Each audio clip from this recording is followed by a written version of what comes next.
नमस्कार, आप देख रहे हैं सी न्यूज भारत। मैं हूं आपके साथ स्नेहा सिंह। वक्त हो गया है न्यूज बुलेटिन का। इस बुलेटिन में हम जानेंगे कि आम आदमी पार्टी के प्रत्याशी ने कहां किया जनसंपर्क। उप मुख्यमंत्री केशव प्रसाद मौर्य ने किस प्रत्याशी के समर्थन में किया जनसभा को संबोधित। किस भाजपा गठबंधन प्रत्याशी के समर्थन में निकाली गई मोटरसाइकिल रैली। साथ ही जानेंगे कि कहां केसरिया हिंदू वाहिनी ने निकाली पैदल यात्रा। ऐसी तमाम खबरों पर विस्तार से करेंगे चर्चा। तो चलिए शुरू करते हैं खबरों का सिलसिला। यूक्रेन में फंसे एमबीबीएस के अंतिम सत्र से छात्र फकीउल आजम समेत अन्य छात्र छात्राओं की वायरल वीडियो लगातार सोशल मीडिया पर वायरल हो रही है, जिसमें यूक्रेन में फंसे छात्र भारत सरकार से मदद की गुहार लगा रहे हैं। वायरल वीडियो में फंसे छात्र बता रहे हैं कि यहाँ की स्थिति दिन पर दिन खराब होती जा रही है। यहाँ खाने के लिए राशन और पीने के लिए पानी तक नहीं मिल पा रही है। हर आधे घंटे पर बम के धमाके की आवाज सुनाई दे रही है। सुमी के प्रत्येक सड़क व गली में चारों तरफ स्नाइपर लगे हैं। बाहर निकलना खतरे से खाली नहीं है। कभी भी एयर स्ट्राइक या स्नाइपर का शिकार हो सकते हैं। मोहम्मद फकीउल आजम है, यूक्रेन में सुनी स्टेट में पढ़ता है। वह मेडिकल का अंतिम सत्र का छात्र है। मेरे बच्चे बहुत ही मुसीबत में फंसा हुआ है। मैं सरकार से गुहार लगाना चाहती हूँ कि मेरे बच्चे को सही सलामत निकालें। बच्चे को 2 दिन खाए हो गया है।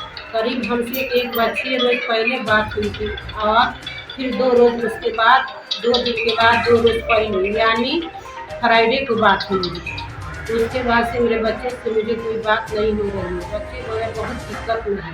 प्लीज़ मैं मोदी जी से या अन्य भी जो कर्मी है नेताओं उनसे दरख्वास्त करती हूँ कि मेरे बच्चे को सही सलामत वापस लाएं। बहुत बड़ी शुक्रिया का मौका दी। आपका नाम? मेरे नाम नौशबान जी। कहाँ पे है आपका बच्चा? यूक्रेन में। यूक्रेन में कहाँ पे? सुमी स्टेट में। कौन से सेशन का छात्र है आपका बच्चा? वो 6 ईयर का। और उसका मई में फाइनल एग्जाम था एमबीबीएस का। बेतिया से सीनू संवाददाता विनोद कुमार की रिपोर्ट। रूस और यूक्रेन के बीच जंग जारी है। वहां दहशत की स्थिति बनी हुई है। लगातार गोली बम मिसाइलें दागे जा रही हैं।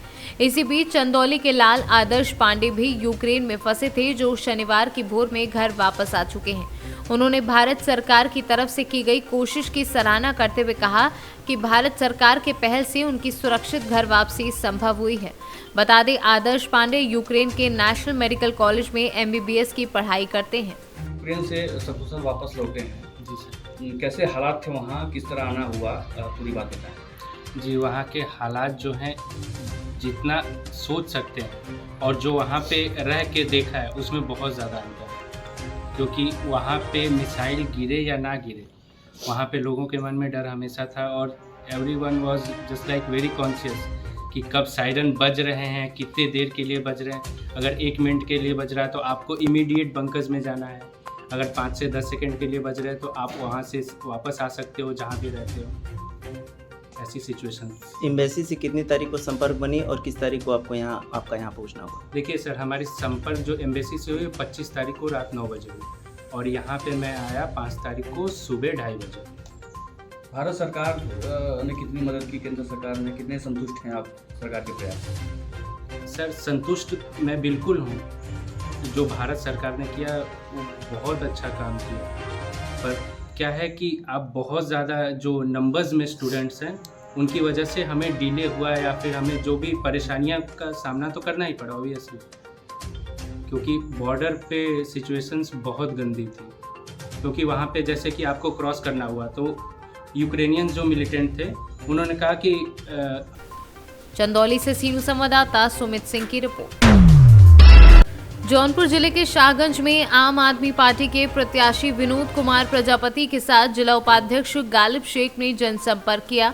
बता दें, उन्होंने कहा कि हमारा प्रत्याशी सबसे बेहतर प्रत्याशी है और दिल्ली में केजरीवाल की सरकार के कार्य को देखते हुए यहाँ की जनता हमें वोट देगी। जैसा कि आप प्रत्याशी के समर्थन में यहाँ जनसंपर्क कर रहे हैं, तो आप मतदाताओं से क्या अपील करना चाहेंगे? मतदाताओं से मेरी अपील है कि इस वक्त आम आदमी पार्टी एक विकल्प के रूप में मौजूद है हमारे यहाँ, क्योंकि अभी तक बहुत सारी पार्टियां हैं 70 सालों से जो विकास की बात की है सिर्फ, लेकिन विकास के नाम पर सिर्फ हमारी जनता को सिर्फ ठगा गया है। पहली बार कोई ऐसी पार्टी है जो काम के नाम पर वोट मांग रही है और ऐसे लोगों का समर्थन हमें जनता दे रही है, क्योंकि हम काम के नाम पर वोट मांग रहे हैं और अब की बार हमको जनता यहाँ से भारी मतों से जिताकर सदन में भेजने का काम करेगी। आपके प्रत्याशी क्या नाम है? हमारे प्रत्याशी का नाम विनोद कुमार प्रजापति जी है। आपका नाम? जी, मेरा नाम गालिब शेख है। मैं आम आदमी पार्टी से जिला उपाध्यक्ष हूँ, विधानसभा अध्यक्ष हूँ आपके, और आपके जिला कार्यकारिणी सदस्य। कि आप जनसंपर्क में सबरहत गांव में आए हुए हैं, आप अपने समर्थकों से क्या कहना चाहेंगे, क्या अपील कर रहे हैं? सबसे पहले यहाँ की सम्मानित जनमानस को सादर प्रणाम कहते हैं। देखिए, 75 सालों से हमारी सम्मानित जनमानस वोट करती आई है एक उम्मीद पर कि शिक्षा के क्षेत्र में, बिजली पानी के क्षेत्र में, रोजगार के क्षेत्र में विकास होगा। लेकिन आज तक आप देख लीजिए, वर्तमान सरकार को भी देख लीजिए, वर्तमान विधायक की कोई ऐसा जमीनी स्तर पे काम नहीं हुआ, केवल जुमलेबाजी हुई, बड़ी बड़ी बातें, होल्डिंग हुई। माननीय केजरीवाल के नेतृत्व में दिल्ली की सरकार, आप देख सकते हैं, वहाँ किसान, मजदूर, मजलूम, शोषित, वंचित समाज के लिए जो भी योजनाएं बन रही है घर घर तक पहुँच रहा है। वही योजनाएं मैं कहता हूँ यहाँ की सम्मानित जनमानस को एक बार आम आदमी पार्टी को मौका दे। बिजली फ्री, पानी फ्री, पढ़ाई फ्री, दवाई फ्री, एक साल में 10 लाख लोगों को रोजगार मिलेगा। इन सारी मूलभूत योजना। जौनपुर से सीनू संवाददाता दिवाकर मिश्रा के साथ दीपक सिंह की रिपोर्ट। मऊ जनपद मोहम्मदाबाद गोहना विधानसभा उप मुख्यमंत्री केशव प्रसाद मौर्य ने मोहम्मदाबाद गोहना से प्रत्याशी पूनम सरोज के समर्थन में आज विशाल जनसभा को संबोधित किया और संबोधन में सपा, बसपा और कांग्रेस पर बिगड़े बोल बोलते हुए एक बार फिर भाजपा सरकार बनाने की अपील की। वहीं सरकार बनने के बाद होली और दिवाली पर महिलाओं को 1 सिलेंडर मुफ्त देने का वादा भी किया। लगता क्या है विरोधियों, हम आ रहे हैं, जरूर आ रहे हैं। 10 तारीख को 11 बजे ही यूपी की जनता तुम्हारा 12 बजा देने का काम करेगी। 10 तारीख को 11 बजे बजाओगे बाजा, इन लोगों को हराओगे। श्री अखिलेश यादव जी ने कोरोना का टीका लगता है ना, मालूम है कि नहीं? आप में से किसी ने लगाया कि नहीं लगाया? जो लोग लगाए दोनों हाथ उठा के बताओ, लगाया? श्री अखिलेश यादव जी ने नहीं लगाया। मैं आप सबको जिम्मेदारी दे रहा हूँ, श्री अखिलेश यादव जी को कोरोना का टीका लगाने का। आपको लगेगा मुझे सैफई जाना पड़ेगा, नहीं जाना सैफई, आपको अपने मतदान केंद्र पर जाना है, कमल के फूल की बटन दबाना है। आप समझ लेना, कमल के फूल की बटन नहीं, किसी गुंडे की गर्दन दबाने का काम कर रहे हो। और श्री अखिलेश यादव जी, कान खोल करके सुन लो। मऊ से सीनू संवाददाता राजीव की रिपोर्ट। मणिहान विधानसभा क्षेत्र के राजगढ़ किसान इंटर कॉलेज के प्रांगण में आज गठबंधन प्रत्याशी रमाशंकर सिंह के समर्थन में भाजपा व अपना दल निषाद पार्टी के कार्यकर्ताओं द्वारा अपने गठबंधन प्रत्याशी रमाशंकर सिंह के पक्ष में वोटिंग करने की अपील करते हुए मोटरसाइकिल रैली द्वारा राजगढ़ भावा मणिहान बाजार से होते हुए दीपनगर पटेरा तक ये रैली निकाली गई। इस रैली में उपस्थित कार्यकर्ताओं में संतोष सिंह पटेल, रामबली सिंह, अवधेश पटेल, यशपाल सिंह इत्यादि कार्यकर्ताओं द्वारा रैली निकाली गई। मिर्जापुर से सीनू संवाददाता महेंद्र सिंह की रिपोर्ट। पीपरा कोठी में मिश्रित खेती किसान अब किसानों की आइकॉन बन रहे हैं। हाइब्रिड से उत्पादित सब्जियां बाजार में ग्राहकों को चौंकाने लगी हैं। जाहिर है कि इस तरह की खेती किसानों की बदहाली दूर करने में, उसकी माली हालत को दूर करने में सार्थक सिद्ध होगी। क्षेत्र के रामगढ़ महुआवा गांव के किसान ने एक ऐसी सब्जी की खेती कर चर्चा का विषय बना दिया है।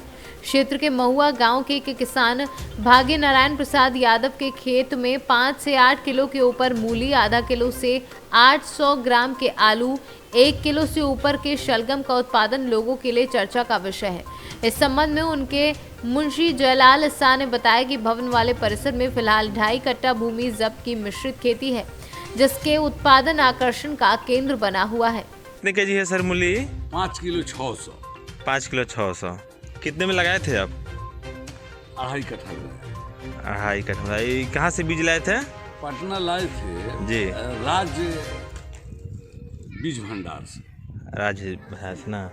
सिर्फ मूली था या मतलब और कुछ लगाए थे आप खेत में? बहुत कुछ लगाया, मटर लगाए थे जी, आलू लगाए थे जी, आपको बता दें मेथी लगाए थे, गोभी लगाए थे, बहुत चीज लगाए थे जी।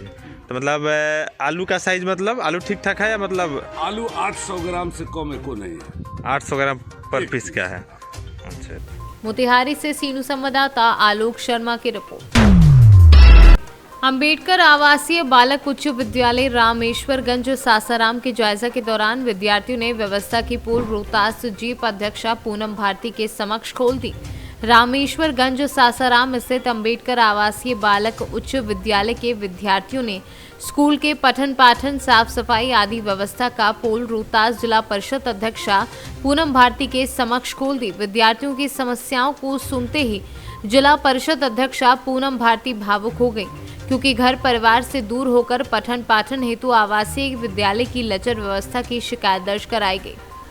जिप अध्यक्षा पूनम भारती ने कहा कि विद्यार्थियों की शिकायत को नोटिस लिया गया है, जहां रोहतास जिलाधिकारी धर्मेंद्र कुमार सहित विभागीय पदाधिकारियों से अवगत कराते हुए विद्यार्थियों को परेशानी दूर कराने का प्रयास हर हाल में किया जाएगा। आप सभी को नमस्कार। और मैं पूनम भारती अध्यक्ष जिला रोहतास के रोहतास के अध्यक्ष होने के नाते हमने आज अनुसूचित जाति आवासीय विद्यालय में जात पड़ताल को हमने शुरू किया, देखा, और यहाँ पर काफ़ी समस्या है। यहाँ पर काफ़ी बच्चे लोग जिस प्रकार से आप सोच नहीं सकते, क्योंकि यहाँ पर सरकार बहुत सारी सुविधा देती है, लेकिन जब हमने आया जांच पड़ताल किया तो देखा कि बच्चे लोग को ना ही ड्रेस मिलती है, ना ही बच्चे लोग को अच्छा खाना खाने को लिए मिल रहा है। और यहाँ पर बोला जाता है कि गरीब लोगों को या जो भी है उसका खाना कैसा होना चाहिए। सो ये भी एक गलत है और ये एक मुर्दा है, क्योंकि इस पे कुछ डिसीजन लेनी होगी। और यहाँ पर आप देख सकते हैं कि यहाँ पे बच्चे लोग का ड्रेस नहीं है, बच्चे बिना जूता चप्पल के ही हैं, ऐसे इनकी हालत बहुत ही गंभीर है। और यहाँ पे विशेष कि जो टीचर हैं, टीचर समय से नहीं आते हैं, आते भी हैं तो डिसिप्लिन है यहाँ पे हर एक चीज़। और दूसरी बात कि बच्चे लोग के लिए क्लास नहीं है, क्लासरूम नहीं है, क्योंकि बच्चे लोग जो जिस रूम में वो पढ़ते हैं उसी क्लास में वो सोते भी हैं। तो यहाँ पे क्लासेस के भी बहुत ही समस्या है, बहुत ही कमी है। और यहाँ क्लासरूम नहीं है, सब बच्चा लोग आता है तो दिन भर रूम में रहता है, पढ़ता उठता नहीं है, टीचर भी टाइम से नहीं आते हैं। पढ़ाई कहाँ करते हैं आप लोग? रूम में पढ़ाई होता है। एक क्लास घंटे कभी भी नहीं लगा है। क्या नाम है आपका? जप्पे राम। किस क्लास में पढ़ते हैं? 10th में। विद्यालय का नाम बताइए। अम्बेडकर आवासीय बालक उच्च विद्यालय सर, और टीचर भी सही समय पर नहीं आते हैं। और यहाँ पर सफाई वफाई वही तरीका है, कोई ढंग नहीं होता है यहाँ पर। कैट यहाँ पर शिक्षक शिक्षिका हैं? 8 है। 8 आते हैं? नहीं, शिक्षिका आती है? हाँ, वही भी आती है, 11 बजे आती है, कभी 12 बजे आती है। क्या नाम है उनका? उसका नाम तो मेरे को नहीं पता है। क्या नाम है? ज्योति में। अच्छा, कभी कभार आती है, समय से नहीं आती है ना? जी। अच्छा, क्या नाम है आपका? प्रदीप कुमार। किस क्लास में पढ़ते हैं? 10th class. क्या नाम है स्कूल का? राजकीय अम्बेडकर आवासीय विद्यालय। कहाँ पर है ये विद्यालय? रोहतास से सीनू संवाददाता पंकज कुमार की रिपोर्ट। आज रोहतास जिले के नौहट्टा से कई कांडों में संलिप्त रामदुलार यादव उर्फ दुली यादव को नौहट्टा से पुलिस ने गिरफ्तार किया है। मामले की जानकारी देते हुए रोहतास एसपी आशीष भारती ने पूरी घटना का खुलासा किया है।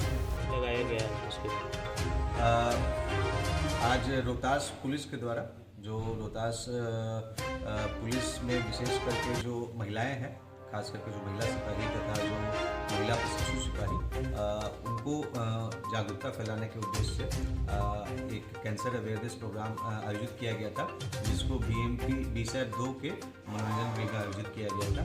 उसमें डॉक्टर सुनील कुमार, जो कि एम्स के एक बहुत ही जाने माने चिकित्सक हैं, और इस जो कैंसर संबंधित जो बीमारियां हैं उसके बहुत बड़े विशेषज्ञ हैं, उनको आज बुलाया गया था। और उन्होंने विशेष करके एक आम आदमी को कैंसर से संबंधित जो जानकारी होनी चाहिए, खास करके कैसे उसका अर्ली डिटेक्शन किया जा सकता है, और ससमय उसका अगर वो इलाज करा ले तो किस प्रकार से उसमें जो जल्दी उसका उपचार हो सकता है, जल्दी ठीक हो सकता है, इन सभी विषयों पर जानकारी दी गई है। मुझे पूर्ण विश्वास है कि इससे जरूर एक जागरूकता जानकारी मिली है और जागरूकता फैलेगी, और जो कैंसर संबंधित जो समस्याएं हैं उसके निराकरण में सहयोग। रोहतास से सीनू संवाददाता पंकज कुमार की रिपोर्ट। शाहजहांपुर मंदसौर में प्रारंभ हुई केसरिया हिंदू वाहिनी की पदयात्रा में कई प्रसिद्ध संत पैदल यात्रा लेकर भोपाल जा रहे हैं। वहीं सलसलाई नगर में केसरिया हिंदू वाहिनी की पदयात्रा का जगह जगह पर नगरवासियों ने भव्य स्वागत किया। इस दौरान मीडिया से चर्चा करते हुए संत समाज ने बताया कि कचरा हिंदू वाहिनी के नेतृत्व में यात्रा निकाली जा रही है, जो 9 तारीख को भोपाल पहुंचेगी, जहां मुख्यमंत्री को ज्ञापन सौंपा जाएगा, जिसमें मांग की गई है कि मंदिरों को सरकारीकरण से मुक्त किया जाए, गौमाता को राष्ट्रमाता घोषित किया जाए, साथ ही गुरुकुल की पढ़ाई के लिए गुरुकुल खोले जाएं, हिंदू बोर्ड का गठन किया जाए। ऐसी कई प्रमुख मांगों को लेकर ये यात्रा निकाली जा रही है। जी, हमारी जो यात्रा है ये केसरिया हिंदू वाहिनी और देश के महान संतों के सानिध्य में भगवान पशुपतिनाथ मंदसौर से प्रारंभ हुई है, जो 26 तारीख से प्रारंभ हुई है और 9 तारीख तक भोपाल पहुंच जाएगी। और 9 तारीख को हमको भोपाल में मुख्यमंत्री माननीय श्री शिवराज जी चौहान और गृह मंत्री अमित जी शाह और अन्य नेताओं को एक ज्ञापन प्रस्तुत करेंगे। और यात्रा का मेन उद्देश्य यही है कि हमारे जो हिंदू मठ मंदिर है वह सरकारीकरण में है, उनको सरकारीकरण से मुक्ति। दूसरा, हमारे जो गौ माता है उसको राष्ट्रमाता का दर्जा मिले।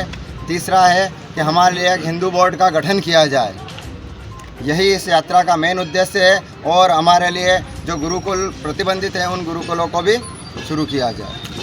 केसरिया हिंदू वाहिनी की पैदल यात्रा मंदसौर पशुपतिनाथ से यात्रा आरंभ हुआ है। ये यात्रा का उद्देश्य आज़ाद देश में हिंदुओं का आस्था का केंद्र जो मठ मंदिर है वो गुलाम है, उसको आज़ाद कराने के लिए ये यात्रा निकली है। और ये यात्रा भोपाल पहुँचेगी, लाल घाटी गुफा मंदिर में, वहाँ एक सभा होगा। उस सभा में मुख्यमंत्री जी को ज्ञापन किया जाएगा। शाहजहाँपुर से सीनू संवाददाता किशोर नाथ की रिपोर्ट। फिलहाल इस न्यूज बुलेटिन में बस इतना ही। देश दुनिया की ऐसी तमाम खबरों को देखने के लिए बने रहें सी न्यूज भारत के साथ।